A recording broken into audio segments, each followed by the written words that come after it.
Bismillahirrahmanirrahim. Assalamualaikum warahmatullahi wabarakatuh. Innal hamdalillah nahmaduhu wa nasta'inuhu wa nastaghfiruh wa na'udzu billahi min syururi anfusina wa min sayyiati a'malina may yahdihillahu fala mudhillalah wa may yudhlil fala hadiyalah. Asyhadu an la ilaha illallah wa asyhadu anna Muhammadan abduhu wa rasuluh la nabiyya wa rasulah ba'du. Allahumma shalli ala sayyidina Muhammad wa sayyidina Muhammad. Segala puji bagi Allah yang telah memberikan kepada kita begitu banyak nikmat sehingga kita dapat melakukan aktivitas, dan itu semua adalah karunia dari Allah Subhanahu wa taala.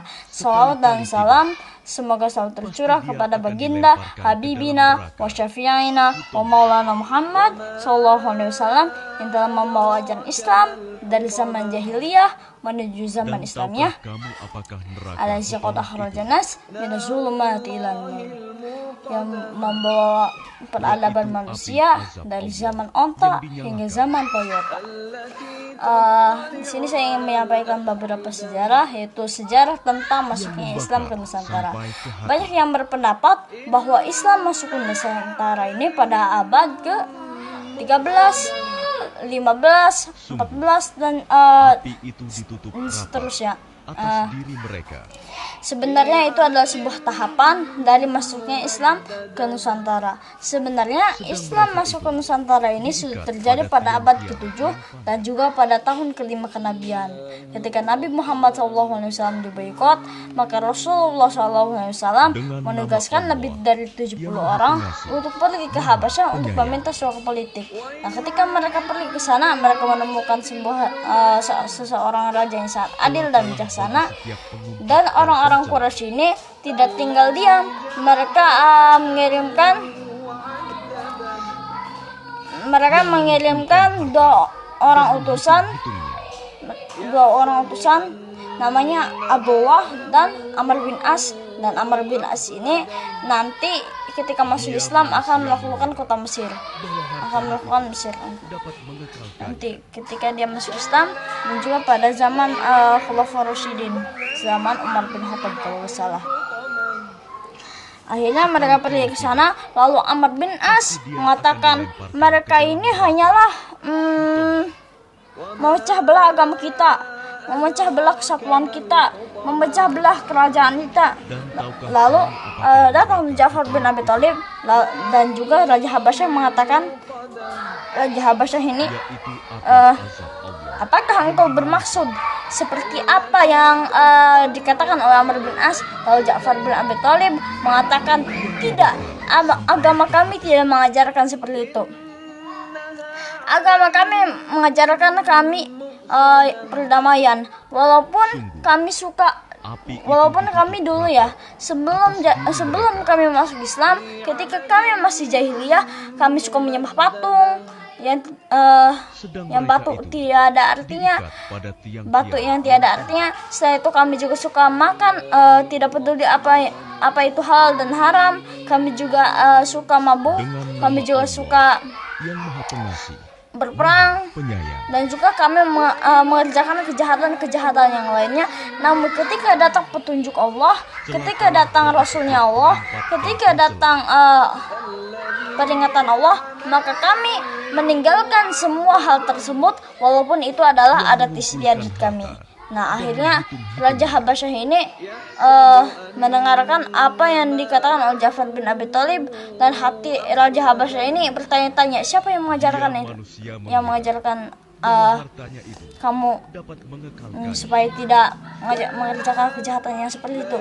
Nabi kami namanya Nabi Muhammad SAW, dan Ja'far bin Abi Thalib juga membacakan satu ayat yang membuat Raja Habasyah ini tersujud.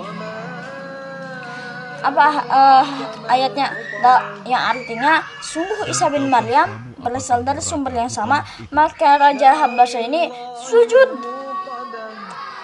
Lalu dia mengatakan 2 kalimat syahadat di depan Ja'far bin Abi Thalib, dan dia juga melemparkan sebuah tongkat yang biasa ketika dia masih Nasrani, itu tongkatnya di situ terukir lambang salib, dia lemparkan ke Amr bin As dan Abdullah sebagai tanda penghinaan ke Amr bin As. Lalu Raja Habasyah ini mengatakan, keluar kamu. Lalu Amr bin As dan Abdullah ini keluar dalam keadaan terhina dan mereka juga pulang ke Makkah. Sementara kaum muslimin itu mendapatkan perlindungan dari Raja Habasyah ini. Nah, Ja'far bin Abi Thalib setelah mendapat kepemimpinan, setelah mendapat wewenang, setelah mendapat perlindungan, maka Ja'far bin Abi Thalib melanjutkan dakwahnya hingga sampai ke Nusantara. Nah, ketika mereka sampai di Nusantara, mereka sampai di sebuah daratan atau pulau yang di situ disebut yang kalau sekarang itu disebut Sumatera. Dulu itu disebut Baros. Kenapa disebut Baros? Karena penghasil kapur baros terbanyak di dunia, dan itu hanya khusus ada di Sumatera. Setelah itu mereka menyebarkan Islam di sana. Lalu orang-orang Nusantara berdatangan di hadapan umat-umat Islam yang berdakwah di situ. Dalam hati mereka ini bertanya-tanya, kok Islam ini baik? Kok Islam ini kalau dagang itu gak pernah curang? Dan banyak pertanyaan lainnya di dalam hati mereka sendiri. Lalu orang-orang Nusantara ini mengatakan, siapa yang mengajarkanmu? Siapa Tuhanmu? Lalu Ja'far bin Abi Thalib dan Sa'ad bin Abi Waqqas mengatakan, Nabi Muhammad SAW, dan kami berasal dari negeri Arab, dan Tuhan kami juga Allah. Tuhan kami juga namanya Allah. Dan agama kami juga adalah sebuah agama yang tidak mengajarkan pembunuhan,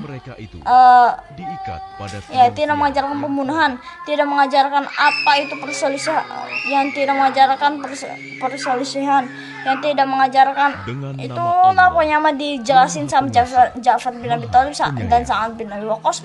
Lalu orang-orang Nusantara ini berdatangan dan banyak yang masuk Islam. Bagi setiap pengumpat dan pencela. Nah, itu ada fase yang pertama. Fase yang kedua itu pada zaman Utsman bin Affan. Ketika zaman kekhilafan Utsman bin Affan.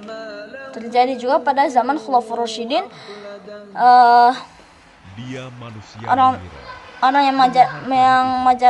yang menyebarkan Islam di Nusantara ini yaitu Sa'ad bin Abi Waqqas dipilih oleh Utsman bin Affan sebagai panglima terbaik di wilayah timur.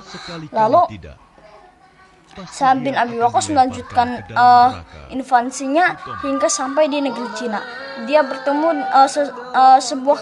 seseorang kaisar di sana, namanya itu Kaisar Yongzhou. Nah, lalu Sa'ad bin Abi Waqqas ini mengatakan, negeri kami di sebelah barat Persia. Kami mempunyai 4.200.000 prajurit, dan tiada suatu pun yang dapat menghalangi perjalanan kami. Pemerintahan kami sudah berdiri semenjak 35 tahun yang lalu, dan raja kami memerintah raja yang ketiga. Lalu Kaisar Yongzhou mengizinkan adanya dakwah di negeri Cina, dan itu penaklukan negeri Cina itu subhanallah itu tanpa penaklukan negeri Cina itu tanpa peperangan, seperti apa yang dilakukan Rasulullah ketika Fathul Makkah. Akhirnya yang Maha Pengasih, Maha Penyayang. Sa'ad bin Abi Waqqas ini setelah menyebarkan Islam di Cina, dia juga membuat sebuah masjid di Guangzhou, namanya itu Masjid Wai Xinzi, yaitu yang dalam artinya masjid kenangan Nabi. Kenapa dikenang Nabi? Karena Nabi Muhammad SAW pernah mengajarkan, dan dia juga pernah berkata, dan Rasul juga pernah berkata, tuntutlah ilmu walau ke negeri Cina. Kalau negara lain tidak menerima, kalau Cina itu misalkan menerima, ya gitu kata Rasul juga. Ya, sekali-kali tidak. Udah gak usah. Pasti dia akan dilempar setelah itu Hutomo Utsman bin Affan pergi ke Nusantara untuk kedua kalinya. Nah, ketika dia ini ke Nusantara, dan tahukah dia kamu mengucapkan apakah neraka Subhanallah, Hutomo itu? Masya Allah, dan juga kalimat-kalimat thayyibah yang lainnya Yaitu yang memuji api Allah. azab Karena dia yang dinyalakan. ketika masuk ketika masuk ke wilayah Nusantara ini, Subhanallah, dia melihat banyak-banyak masjid di sana, dan juga banyak-banyak umat Islam di sana. Lalu dia numpang misalnya di masjid apa gitu, lalu dia mengucapkan assalamualaikum Api itu ditutup rapat. ya pokoknya indah pas itu. Dan itu 59% Islam itu sudah masuk di sana. Sedang mereka itu 59%, bayangin. pada tiang-tiang Itu yang hampir banyak. Kalau sekarang 86% ya kalau sekarang mungkin dengan 72%. yang maha Karena pengasih, mungkin ada maha pengurangan. penyayang.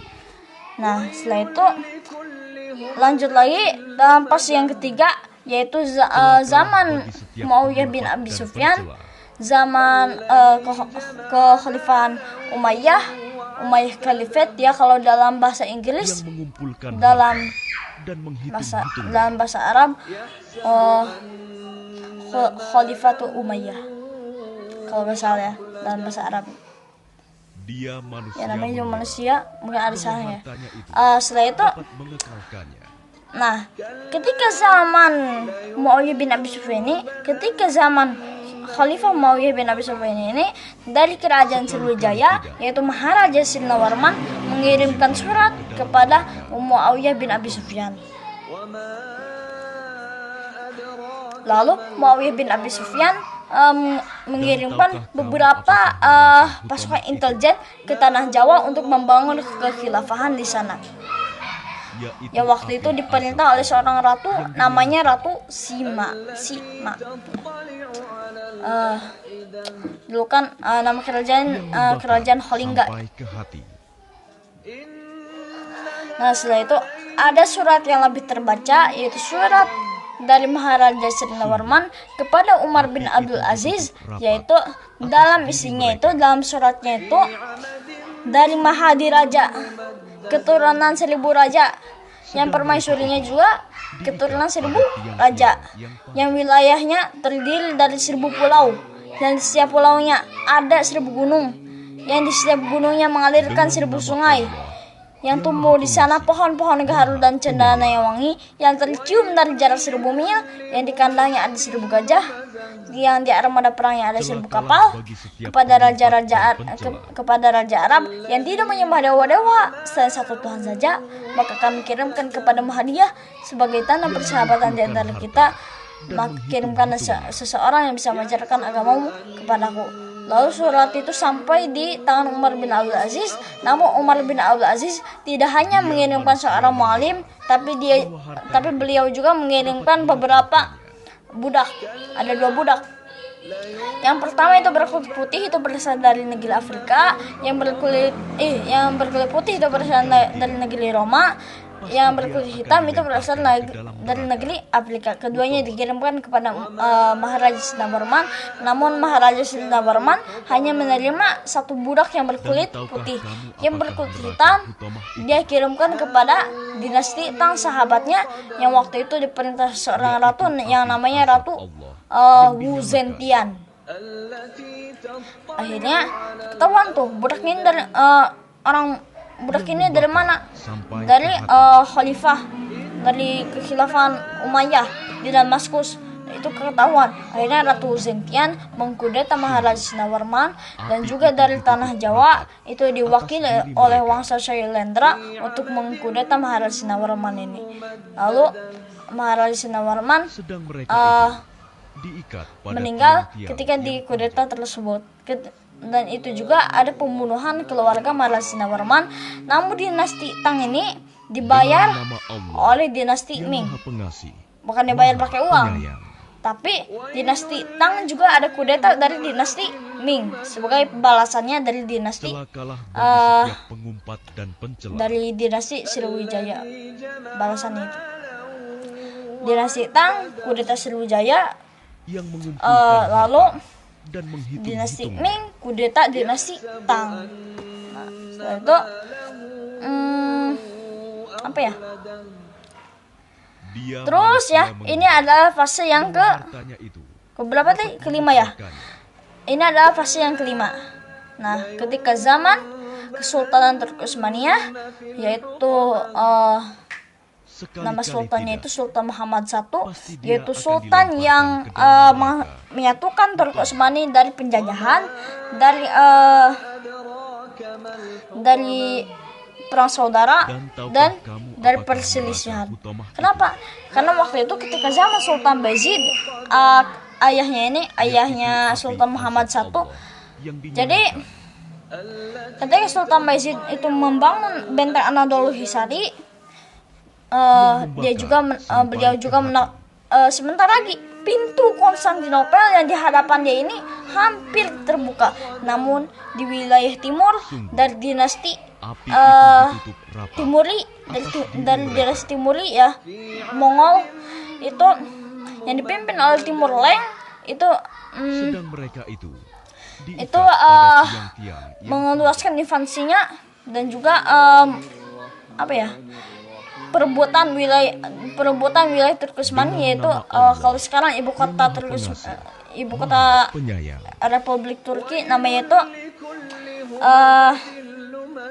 Ankara. Jadi di situ pernah terjadi pertempuran Ankara yang mana Sultan Bayezid ini tertangkap dan dipenjara hingga membusuk di penjara Timur Leng. Yang mengumpulkan Padahal Timur Leng harta ini Islam. dan Kenapa? menghitung-hitungnya. Kok menjarain ini Sultan Bayezid? Karena dalam buku catatannya dia ini Dia menulis, manusia mengira agama saya satu Islam, dapat mengekalkan Tuhan saya satu Islam, dan juga rajanya juga harus satu. Timur Leng. sekali-kali Jadi tidak. yang bukan dinastinya, yang bukan yang bukan kerajaannya dia taklukkan. Dan dia juga Dan pernah tahukah kamu apakah neraka Huthomah Timur Leng itu? ini sangat kejam. Namun dia juga mempunyai Yaitu api tujuan Allah untuk membangun yang khilafah dinyalakan. di Mongolia. Namun Timur Leng ini keburu meninggal ya. Ketika meninggal Timur Leng, terjadi perang saudara yang nantinya meruntuhkan dinasti Timurid ini. Dinasti Timuriyah ini Api yang itu meruntuhkan ditutup Mongol rapat pada waktu itu. atas diri mereka. Nah, dinasti Timuriyah Mongol, akhirnya keturunan Timur Leng ini membangun di India sebuah peradaban, yaitu peradabannya itu sempat membangun Taj Mahal pada waktu itu. Peradabannya apa? Dinasti Mughal. Kenapa Dengan Mughal? nama Allah, Mughal itu dari bahasa Arab yang artinya itu Mongol. Maha Karena Penyayang. mereka itu adalah kebanyakan mereka itu keturunan orang-orang Mongol. Timur Leng itu orang-orang Mongol. Nah, kita lanjut ke kisah Sultan Muhammad I. Nah, ketika Sultan Muhammad I ini berhasil menyatukan wilayah Turki Utsmani dari penjajahan, dari kekacauan, akhirnya beliau mengutus beberapa intelijen ke tanah Jawa. Barulah itu intelijennya. Lalu Sultan Muhammad I ini dalam bahasa Turki disebutnya dalam gelar Muhammad Çelebi karena wilayah kekuasaannya satu, namun dakwahnya itu menyebar luas hingga sampai ke Nusantara ini. Lalu beliau ini mengutus 9 wali dalam bahasa Jawa disebut dengan sebutan Wali Songo.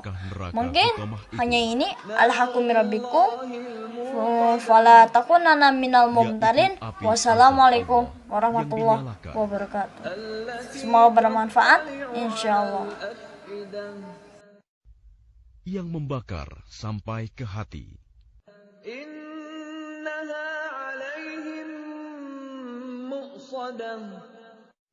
Sungguh